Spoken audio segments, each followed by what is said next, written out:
So, what is the best way to use a color wheel?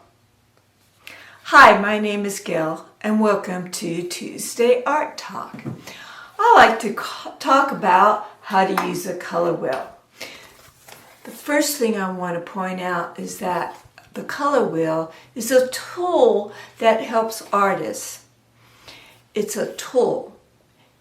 So, it is not science. You get to be creative when it comes to your choices. The first thing I want to talk about is if you get a color wheel that has all the color schemes on it, you can move it and pick out what colors you want to use.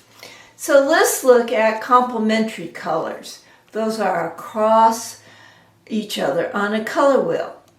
So when you use this color wheel, think about using different shades, tones, and different types of value when you choose the colors.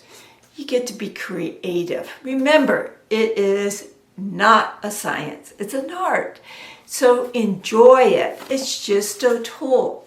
But it is nice, if you get a color wheel, you could look at the different terminology.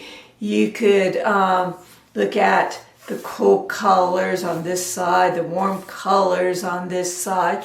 It will help you with your color theory. It will expand your choices of colors because it will give you time to think about what you want to use. So I just wanted to point out, it's not a science, it's a tool for us artists. So I hope that helps you. So until next Tuesday, I'll see you then. Bye-bye. Love you guys.